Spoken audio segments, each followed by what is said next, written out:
രാജ്യത്തുടനീളം UPI സേവനങ്ങൾക്ക് തടസ്സം നേരിടുന്നതായി റിപ്പോർട്ട്. ഗൂഗിൾ പേ, ഫോൺ പേ, പേടിഎം തുടങ്ങിയ പ്രമുഖ UPI പ്ലാറ്റ്ഫോമുകളിലൂടെയുള്ള ട്രാൻസാക്ഷനുകളാണ് നിലച്ചത്. ജിബിൻ ന്യൂസ് ഡെസ്കിൽ നിന്ന് വിവരങ്ങളുമായി ചേരുന്നുണ്ട്. ജിബിൻ, എന്താണ് ഈ തടസ്സം ആയി നിൽക്കുന്നത്? എന്താണ് അധികൃതർ വ്യക്തമാക്കുന്നത്?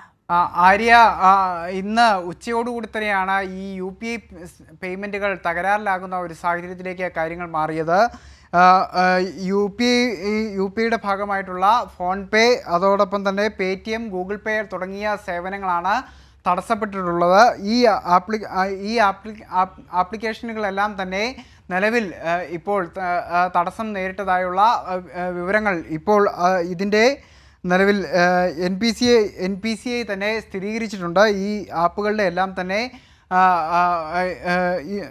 NPCI തന്നെ അവർ സ്ഥിരീകരിച്ചുകൊണ്ട് അവർ ഇപ്പോൾ രംഗത്ത് വന്നിട്ടുണ്ട്.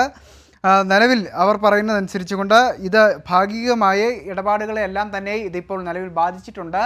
എന്നാൽ തങ്ങൾ ഈ പ്രശ്നങ്ങൾ പരിഹരിക്കാൻ ശ്രമിച്ചുകൊണ്ടിരിക്കുകയാണ് എന്നുള്ളതാണ് ഇപ്പോൾ NPCI വ്യക്തമാക്കുന്നത്. അതനുസരിച്ചുകൊണ്ട് ഈ ഉപയോക്താക്കൾക്ക് ഉണ്ടായ അസൗകര്യത്തിൽ തങ്ങൾ ഖേദം പ്രകടിപ്പിക്കുന്നു എന്നുള്ള കാര്യം കൂടി ഇപ്പോൾ NPCI പറഞ്ഞു വെക്കുന്നു. രാജ്യത്ത് ആകമാനം ദൈനംദിന ഇടപാടുകൾക്ക് വേണ്ടി ഒട്ടേറെ പേരാണ് ഈ ഒരു UPI സേവനങ്ങൾ ഉപയോഗിച്ചുകൊണ്ടിരിക്കുന്നത്. ഇതിനിടയിലാണ് ഈ ഒരാഴ്ചക്കിടെ ഇത് രണ്ടാം തവണയാണ് ഇത്തരത്തിലൊരു UPI സേവനങ്ങൾ ആകമാനം തകരാറിലാകുന്ന ഒരു നിലയിലേക്ക് കാര്യങ്ങൾ വഴിമാറുന്നത്. ഏതായാലും നിലവിൽ ഈ ഒരു സേവനങ്ങൾ വീണ്ടും ജനങ്ങൾക്ക് ലഭ്യമാക്കാനുള്ള ക്രമീകരണങ്ങൾ ചെയ്തുകൊണ്ടിരിക്കുകയാണ് എന്നുള്ളതാണ് ഇപ്പോൾ NPCI ഇപ്പോൾ അറിയിച്ചിരിക്കുന്നത്. എന്തായാലും തകരാറ് പരിഹരിക്കാനുള്ള ശ്രമങ്ങൾ തുടങ്ങിക്കഴിഞ്ഞു എന്നാണ് മനസ്സിലാക്കുന്നത്. ജിബിനാണ് ന്യൂസ് ഡെസ്കിൽ നിന്ന് വിവരങ്ങൾ നൽകിയത്.